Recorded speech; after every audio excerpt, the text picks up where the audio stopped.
Okay, hello everyone. This is the next episode of our constitutional law podcast, stemming from professors of color. We are entitled, as some of you know, the Law y La Ley. And this episode is going to address some interesting issues with respect to an intersection between constitutional law and some of the implications that it has on immigration law. And at the heart of this is going to be a question with respect to the issue of uh, race, and particularly the question of whether, in the determination to end temporary protective status, there was racial animus or a racial motivating factor or purpose behind that determination. So we should have a lively discussion with respect to this. And before we get into that, I'm going to introduce you to my regular podcast and friend, Professor Craig Jackson from Thurgood Marshall School of Law, and often our other podcaster, Professor Laura Cisneros, is unavailable today, but I'm sure she'll be with us in future episodes, adding to her in-depth analysis and at every turn. But this one I think is juicy enough for us to engage in a interesting and lively discussion. But before we get into the constitutional issue, we have to look at this question. And the way I think the best way to describe it is a question concerning, on the one hand, separation of powers, right? The question of whether does the president have the power to end a special form of relief that is known as temporary protective status. And the question that we're going to focus on here, unlike the majority of the court, I suspect, in terms of what we'll likely do, unlike the majority of the court, we're going to focus on whether what was done here was violative of the Equal Protection Clause. Was it motivated by racial discrimination? But before we get into that, let's talk about what temporary protective status is. Then we're going to talk about what the majority opinion held, written by Justice Alito, what his determination was with respect to that constitutional law issue, and whether we believe it. So, Craig, why don't you help us out here in trying to understand what temporary protective status is? Well, sure. Some temporary protective status (TPS) is actually quite simple. Countries in this world have problems, and there's local problems sometimes in terms of civil wars, in terms of revolution, in terms of threats to engage in violence against persons, violations of human rights. Not to mention natural disasters. They often do require that someone serve or some countries serve as a place of refuge for refugees, places where people can go and not be subjected to the violence at home. The United States decided to enact a law called temporary protective status. It is the current name of a law that actually did exist before the term TPS was used, and essentially it provides temporary protective status. Now, as far as I understand the law, there is no specific timeline for how long that could last, but it's based upon determinations by the Department of Homeland Security as to when a particular situation at home no longer requires that a person be granted or that people be granted temporary protective status. If it's the opinion of the Secretary of the Department of Homeland Security that the situation at home has improved, then temporary protective status can be removed. The determination itself is not subject to review. So it is basically the Secretary's determination, and that's the final word. Now, there are some issues in this case we're not going to quite get into in our discussion today because it's not really the meat of this issue. But just to be clear, the issue as far as the determination by the Secretary of Homeland Security kind of falls around this idea that the Secretary did not follow all the procedures that were necessary to make a determination of the condition in this case involves Haiti. in particular, did not make did not ring all the bells and whistles, if you would, to make a determination as required by the statute to determine that Haiti was a safer place for Haitians to go back to before you end temporary protective status. So that issue was one part of the case in this decision. However, the one that we're going to be talking about mostly is the constitutional issue, the equal protection issue. And I'll let you go ahead and start us off with that. Sure. Yeah, and you hit the nail on the head with respect to temporary protective status, and I want to give a little bit more context for those that are unfamiliar with it, and why are we once again talking about right what appears to be an immigration issue. Well, first and foremost, what we're talking about is a an executive determination, right? Executive department branch determination. What was once considered, right? What was once considered extended determination, right, of deportation. And the argument was with respect to those extension, there weren't any standards. So, in essence, that process was changed to temporary protective status that gave some standards that typically, as you pointed out, Craig, occur in three types of categories, right? Usually natural disasters, something like we faced in Haiti with respect to an earthquake. That would be a classic scenario where temporary protective status would be granted. The second category identified under temporary protective status would be armed conflict. And subsequent, right, to the earthquake in Haiti, armed conflict has also been applicable. So Haiti has a basis, particularly, when we think about it, the temporary protective status was granted in 2010. And some people, and this is what the government argued, right? How can you say it's temporary? It's been now 16 years and counting. Well, there is no time limit with respect to the recognition of temporary protective status. And in addition to that, there's a third category that's kind of a catch-all, where essentially the circumstances that could lead one to conclude that temporary protective status is unavailable is present. So Haiti appears to be applicable to all three under this framework. And the reason why we're examining in the constitutional law basis and podcast and the constitutional law basis that occurred here was because the determination by then Secretary of Homeland Security Kristi Noem to end temporary protective status in many circumstances could have resolved everything, would have addressed everything because it's under her authority under the statute. But there lies the rub. There was a constitutional argument in her determination that it was based on racial animus, right? It was motivated on racial animus, and that's the constitutional hook. What is tantamount to what is known as an equal protection argument, right? And from the 14th Amendment that grants all persons, right? All persons, not citizens, but all persons, equal treatment under the law. And the argument here was, right, raised by the petitioners in the context of losing their protective status from Haiti. And mind you, I mentioned earlier that the determination to end temporary protective status were for two nation states, Syria and Haiti. But the Syrian argument, the arguments raised by the proponents in the Syrian context, was largely the former argument that we both Craig and I alluded to a moment ago, the procedural one, the determination of whether it was a determination. The constitutional one was raised, and I think the strongest one, frankly, right? Hindsight is 2020, but the strongest one was the constitutional one, the equal protection argument.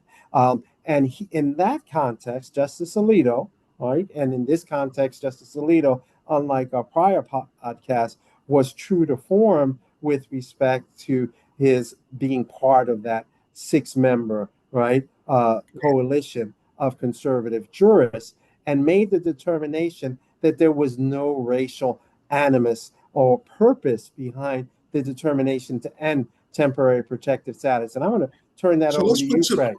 let's put some context into this because I want to share a piece that you did, an op-ed piece that you did in The Hill. Thank you. back in 2024. Hopefully you can see that. Yes. Okay, great. So basically, why don't you tell us about your op-ed piece? It's titled "The Deadly Consequences of Donald Trump's Anti-Immigrant Status," and essentially, you wrote this in September before the election, and you're referring back to the claims um, Yeah. about in Springfield. Why don't you The tell us about Springfield, Ohio reference, right? that? And Yeah. that's where I appreciate it. So I have to do this off the cuff a little bit. I thought you might bring it up, but in terms of talking about that article, it's highlighting the point that what President Trump was engaging in by making what was a factually baseless claim, right? That Mhm. the immigrants that were there, right, under temporary protective status, those largely of Haitian descent in Springfield, Ohio, it was an area that became a hub for these workers that did exceedingly well in that region. They were central to that economy, but that wasn't the focus of President Trump's comments. His focus of his comments was to stir, from my perspective, right? And I want to stress that point. All of our perspectives here in this podcast and every other one are in our individual positions with respect to this. We're all law professors and we address these points, but these are our individual views. So in this particular piece, right, that I was asked by the Hill editors to write about, I pointed out that what essentially President Trump was engaging in was nothing but based on racial animus. Many of us can recall the what now infamous comments. They're eating dogs. They're eating cats. Right, basically pointing out, and this is a form of political rhetoric and what I view as hateful rhetoric that he's engaged in, essentially running in 2016 to creating another, and related to some of my scholarship, including a couple of my books, that basically identifies this group, right? And this is all clumped together, right? All clumped together, suggesting that they are illegal, they were there legally, and arguing that essentially they are a threat or a contagion. Let's And show that clip. Let's show that clip right quick.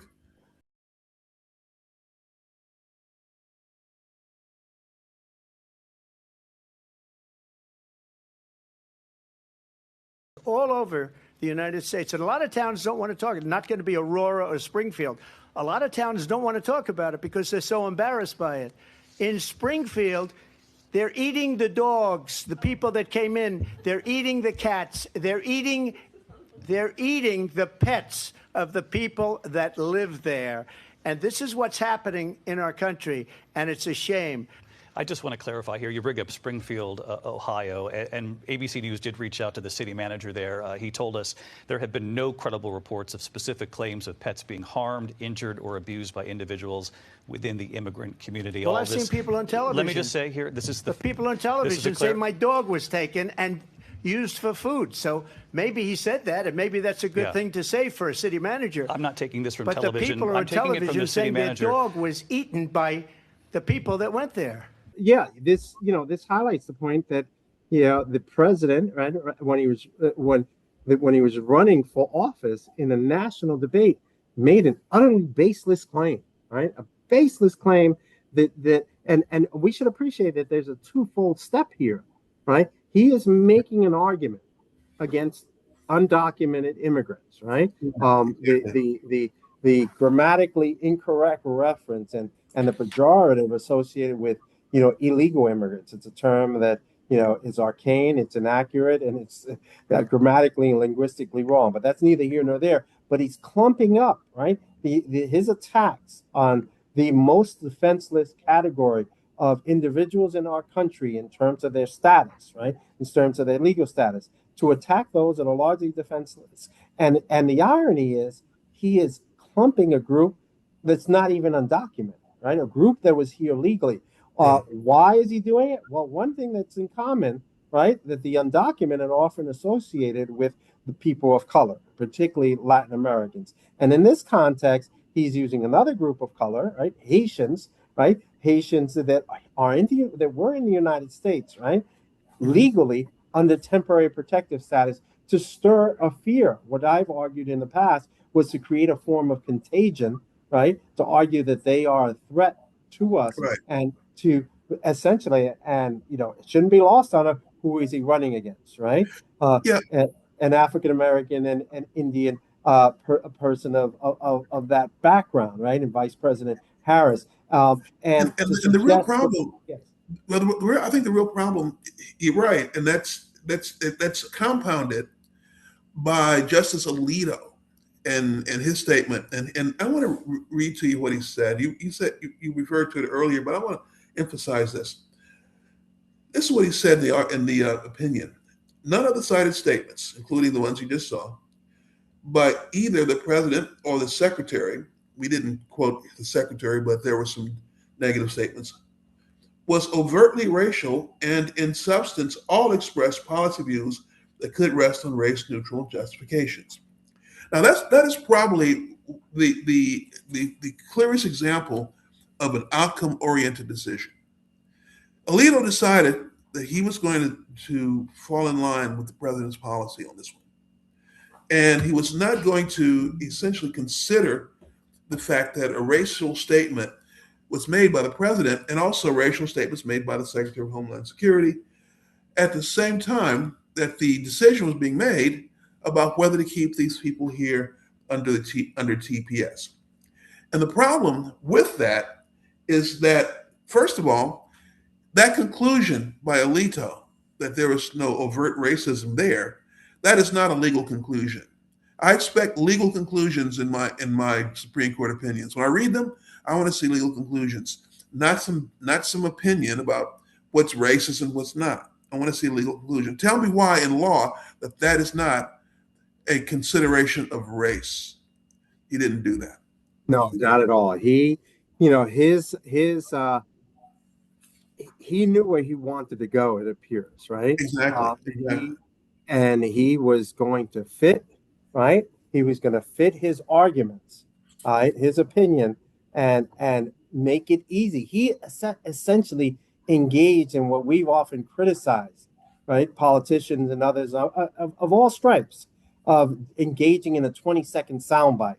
So he did away with the most thorny and troubling issue here, right? And I Right. remember right before we started, you wondered where I would be with respect to this issue, because when we spoke previously, I said I needed to study this issue because I tend to recognize that in political matters, right, and particularly with respect to national security, a deference given to the president is appropriate. Right? We even said it in our last podcast, not with the exception of a fundamental right or due process or equal protection being violated.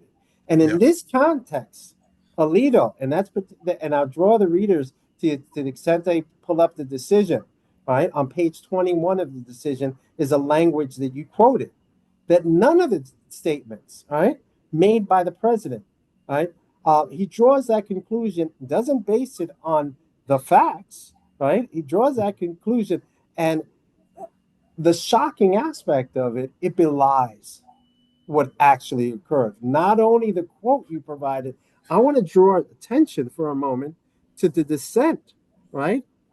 Justice Kagan's dissent on this reference that none of the comments made by either President Trump or Secretary Noem was, again, it doesn't have to be driven exclusively.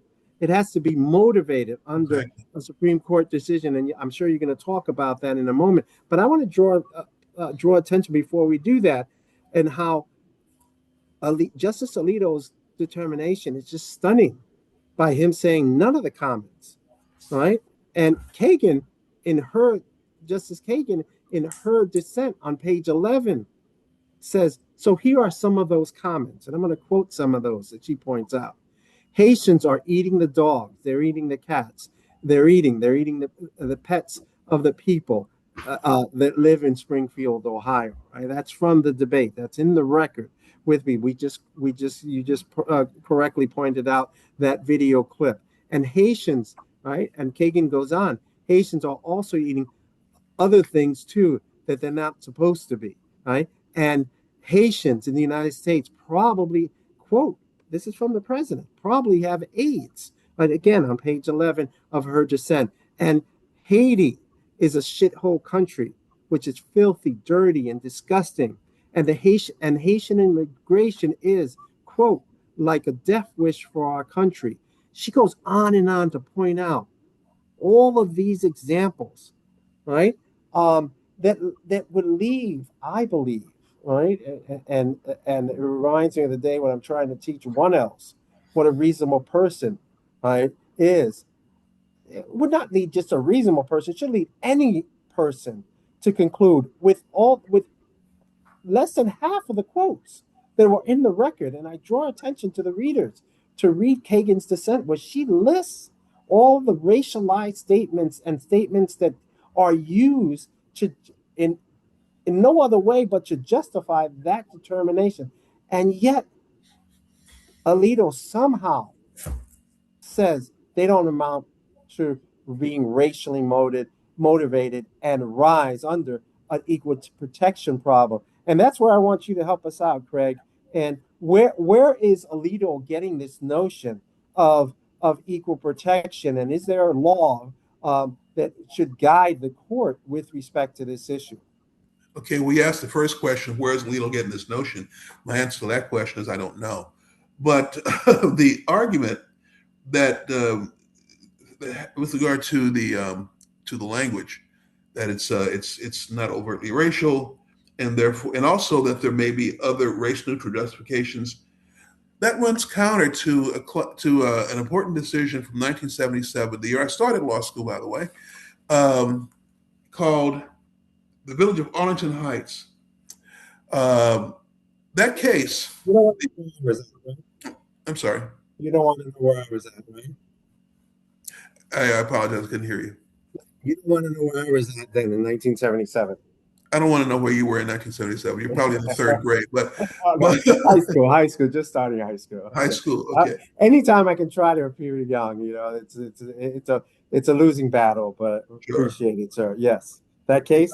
Congratulations for that accomplishment. But anyway, so Arlington Heights. Let me read you from Arlington Heights. Arlington Heights dealt with a claim by residents that a zoning decision by the zoning commission in Arlington Heights, Michigan, was made with racial animus, and they offered proof. And basically, to lay out the law that applied here in this particular case, Justice Powell laid out the basic rule as to how race can be considered in matters of government policies and government actions. Now, Powell was a flaming liberal, radical, right? Activist jurist. I think you're talking about Adam Clayton Powell, not this Powell. This is yeah, you're right. a different Powell. I just want to give the viewers some context. Yeah. Yeah. Hard pressed to find him in that category. He was not a liberal at all. But basically, here's what he said. When there is proof that a discriminatory purpose has been a motivating factor in the decision, this judicial deference is no longer justified. Deference to the government's decision-making abilities and the information they have, and other policy arguments that they might make that might be race neutral. So basically, even if there are other race-neutral arguments that would support a revocation of TPS from the Haitians, that's not good enough, because they've shown their hand already with the racist dialogue. And that's what Justice Powell says in 1977 in this decision, Arlington Heights versus Metropolitan Housing Development Corporation, says can essentially eliminate any deference that may be owed to the government for a decision that they're making. And there's a couple of other things about this that is concerning. So basically, I talked about the fact that the position by Alito is not based on any legal reasoning that I can see. They're ignoring Arlington Heights. And my third comment about this is that, are you freaking kidding me?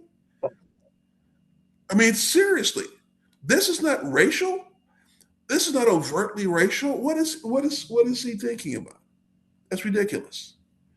And finally, he just ignores Arlington Heights. He cites to it at the beginning of his discussion of the equal protection clause, and then ignores it for the rest of that opinion.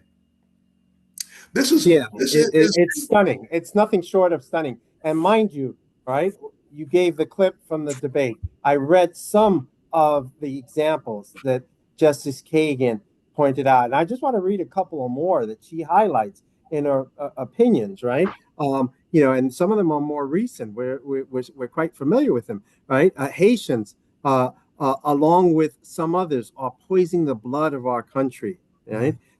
And why is it that we only take people from shithole countries like Haiti and Somalia? This is a quote, right, by the President of the United States, and made a determination, right, along with, right, the Secretary of Homeland Security, to end temporary protective status. And these quotes, including, right, why cannot we have some people from Norway and Sweden, right?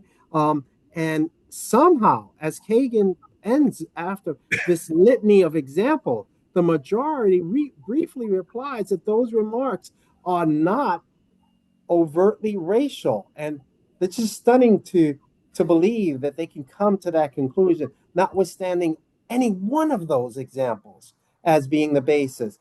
How about this, right? I'm going to play the devil's advocate for you, unless you wanted to add something to that point before that.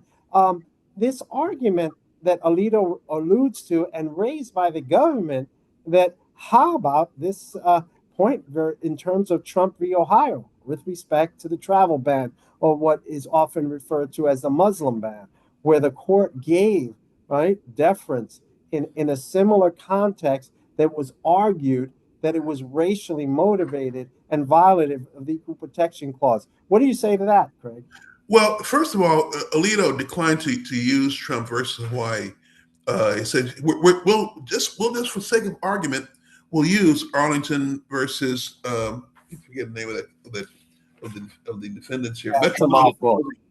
Metropolitan Housing Development Corporation. We're going to use that for sake of argument because he felt that he could prove that this was a bogus argument. Oh, how did he prove it? He didn't prove it, but he just concluded, right? He just concluded flat out. Concluded. Exactly.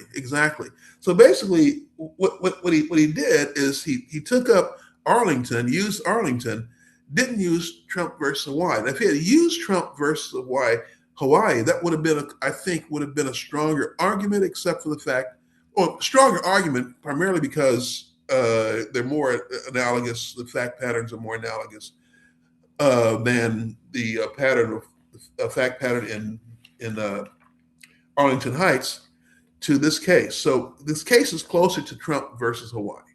However, Trump versus Hawaii, and this is a distinction that I'm not sure I agree with, but at the very least, you would have to consider that in Trump versus Hawaii, since it is precedent, not that it means much to this court, but since it is precedent, it's based on national security issues. There's no national security concerns, or at least claimed by the government in this case. So this case is not totally analogous to Trump versus Hawaii. So the Trump versus Hawaii analogy wasn't used. It wasn't made a part of the decision making by the court in this particular case. Nor is Trump versus Hawaii totally analogous to our case here. Because right. I was thinking about that before our podcast, and we hadn't discussed this point. And, one of the thoughts I had is, why didn't they go with Trump v. Ohio and the deference, right? And I think the point you raised is well taken with respect to the national security one. But I think it also potentially exposes a flank in the sense that it's the same court, right? In Trump v. Hawaii, essentially the same makeup of the same members of the court coming to a conclusion that the overtly racist comments and much like in this context with respect to TPS in Trump v. Hawaii, they were a slew of racially motivated context, not in the context of Haitians in that context, but of Muslims, of those of the Arab countries that were the first iteration of the Muslim ban. And I think it would have been easier for critics subsequently to say that this new court is just doing away with equal protection, right? By essentially declaring that nothing said by the president in a presidential determination counts. And it seems absurd, frankly, to try to make that argument. So I think he's, in one way, a cover that Alito, and let me know if you buy this, a cover that Alito has by looking at Arlington Heights is saying, hey, we're not moving drastically away from equal protection analysis. We don't have to. We can go to Arlington Heights and say that here, in the context of TPS, it just doesn't rise to racially motivated language. Only problem with that is his statement belies the facts. Right. It's not accurate. What do you Right, think? exactly. If you read Arlington Heights, you note several things. First of all, but the main thing that you note is that the racism may not be the only reason for a decision. There may be perfectly fine reasons, non-racial reasons, race-neutral reasons for a decision, but if and that would require the court to defer to the decision-making body in a particular case, the government body in a particular case.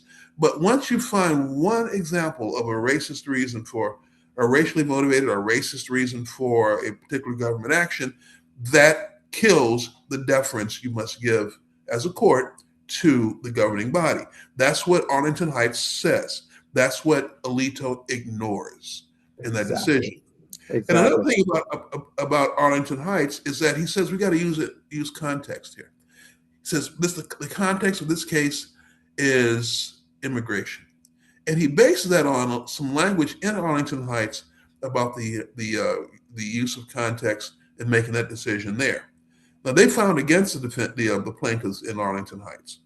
They didn't find that the evidence they offered up for racial motivation was solid, but what the court did do is say it is possible to look at context. And to them, context included things like, have decisions been made and then changed when this issue came up, like issue involving race determination? Did they make decisions in the past and then all of a sudden change their process in order to accommodate or not accommodate a racially charged issue? One issue, that's context. Another example of context is, has this agency or has this body, this governmental body, consistently in the past engaged in invidious discrimination? That's context. Those are contexts about the use of government power in making decisions. Alito, for his analysis, his idea of context is a categorical context. If it's an immigration case, that's context right there, then we have to defer. And that's not what Arlington Heights said in terms of context. So basically, he's missing Arlington Heights on two levels. He's missing Arlington Heights on the requirement of only one racially motivated consideration.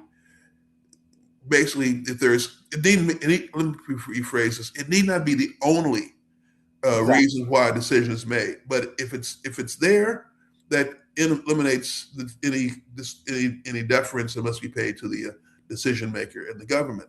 And he also engages in this false contextual argument that's not really justified by reading Arlington Heights. Yeah. So, what, as you were speaking, and I think you're dead on with respect to that, at least from my perspective. What do you think, in light of, right? Even though he didn't go to Alito, didn't go to Trump v. Hawaii, but in light of our current TPS scenario, what would be enough under Alito's framework? Well, I don't know. I mean, because I got another one that might touch on that, but under Alito's framework is based upon recharacterizing a lot of the facts here, Right. and then coming up with amazingly obtuse descriptions of what we know in our minds and hearts is just not true. Not overtly racist. Come on. So anyway, but Alito, the nations under temporary protective status are a diverse group of countries. His words.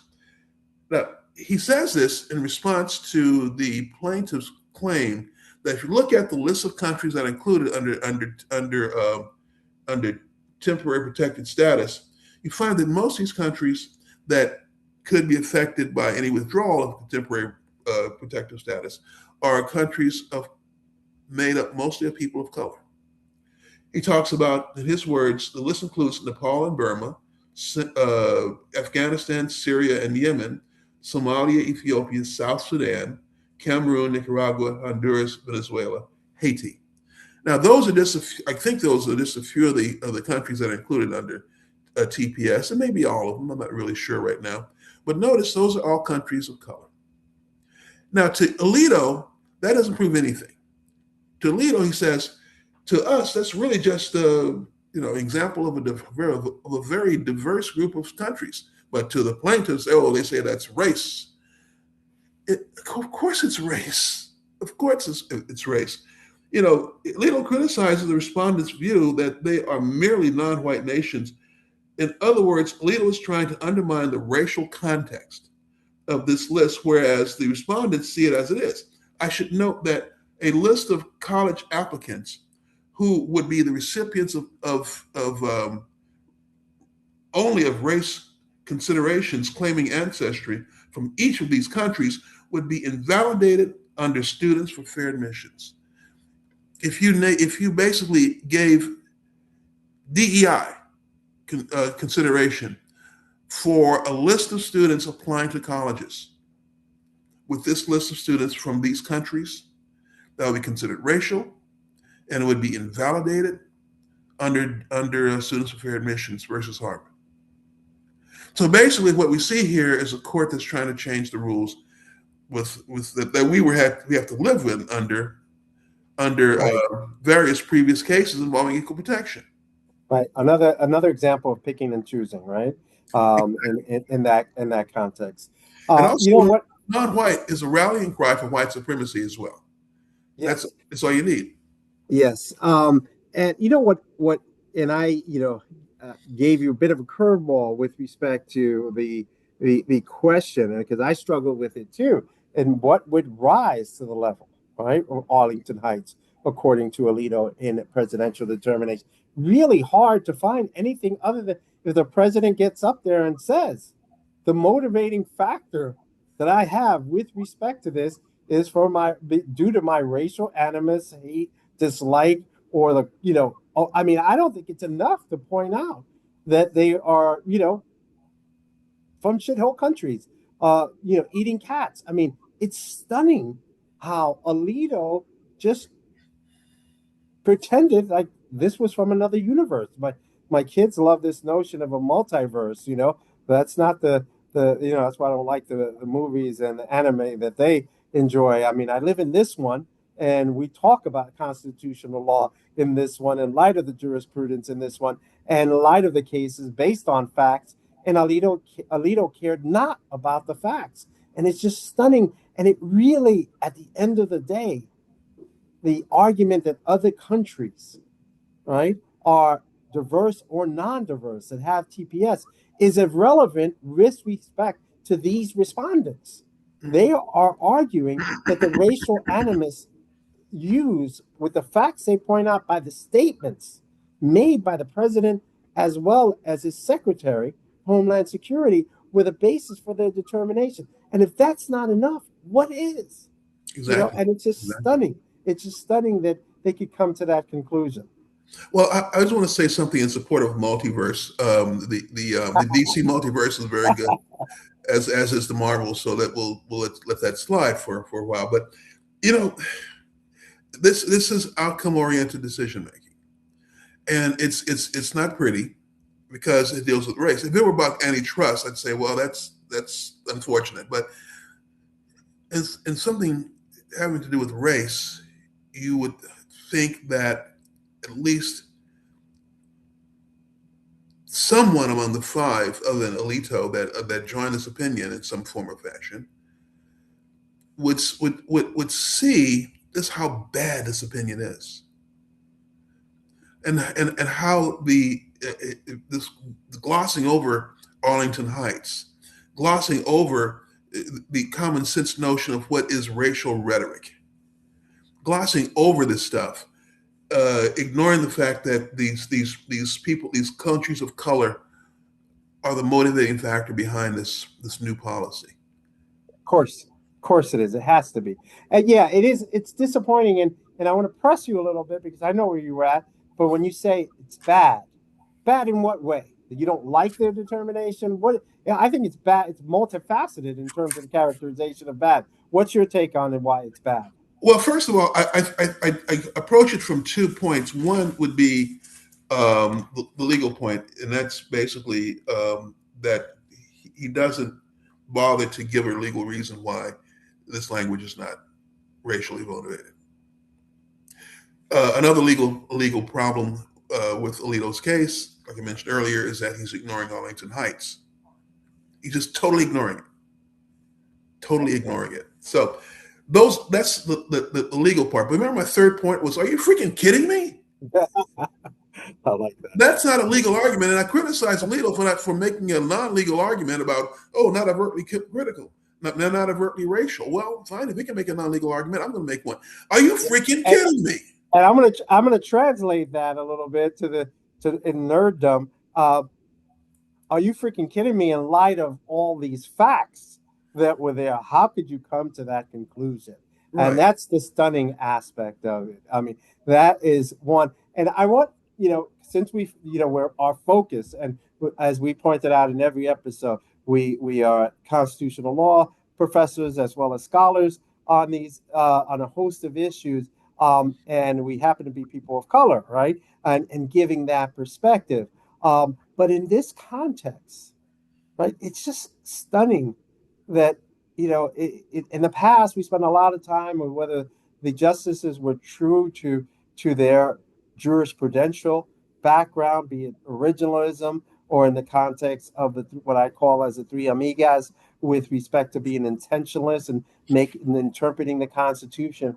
In this one, they threw caution and reality, i.e. the facts of this case, to the wind, because under the guise of a point that we've raised before, right, the unitary executive model, right, view of the presidency, they are saying that nothing he says, no matter how, right, overtly racist it is, matters, right?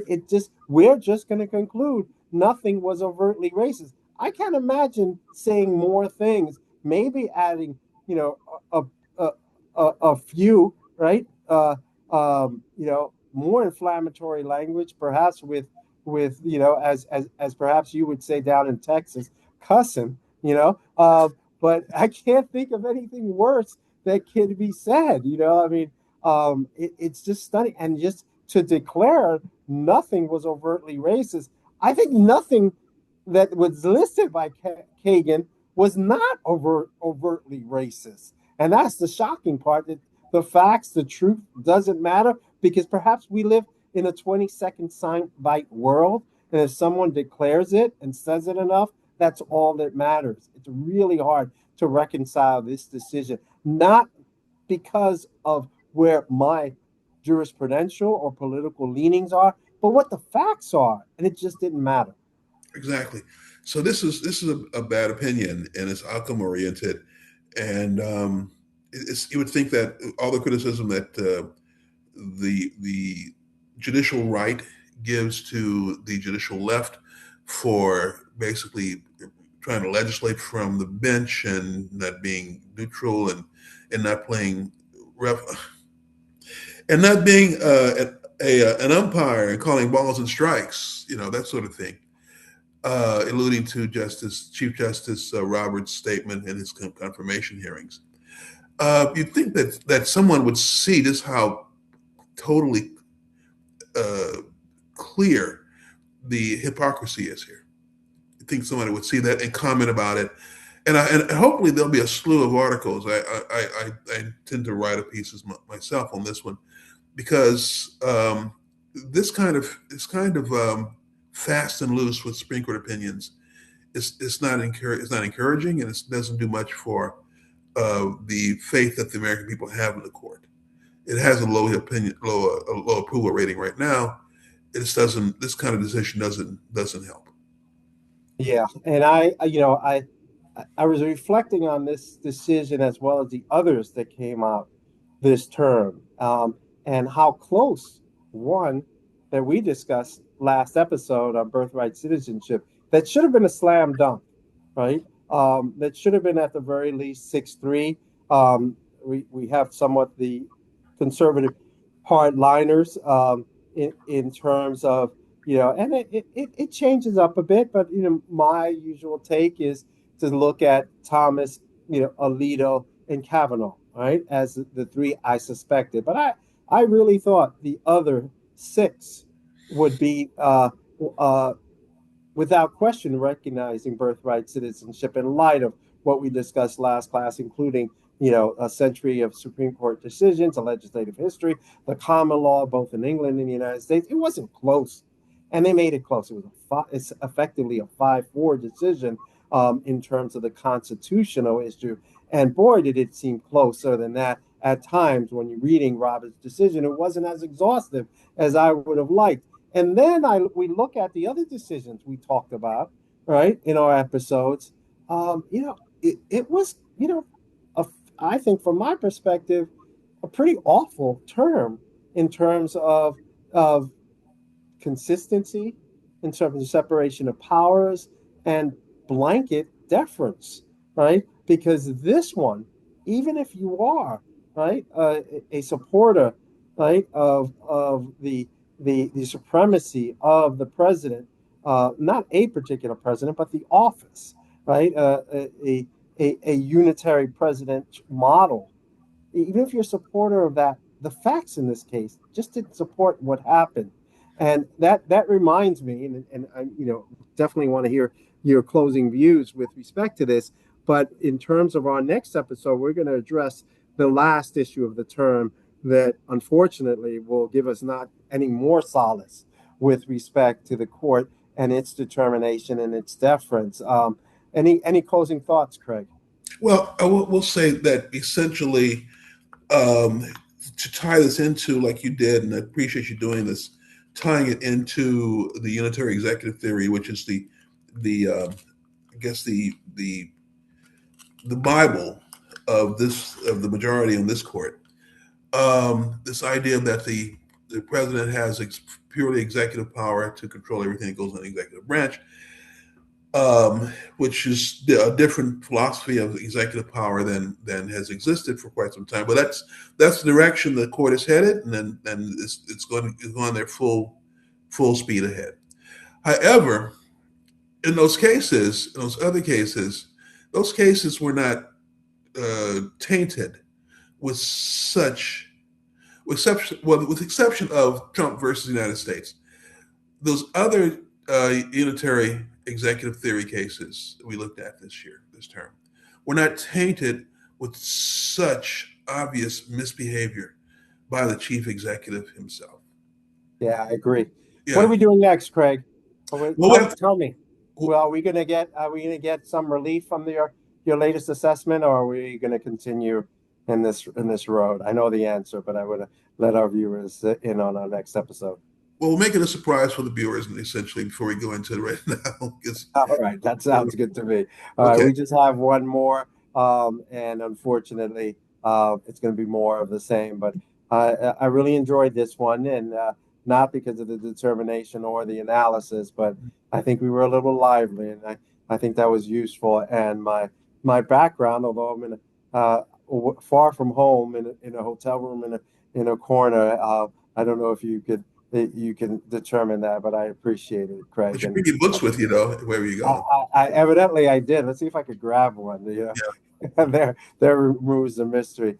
Well, thank you, everyone, and we'll the aim is to so to speak, see you next week with our final decision of the term to address another immigration-related issue and determination. And perhaps that one can give us at least some solace in terms of the unitary executive theory and a deference in the context of basically border security. And maybe that one is a little bit more consistent, but this one was very, very disappointing. But we march on. And thank you again, everyone. Thank you, Craig. Okay.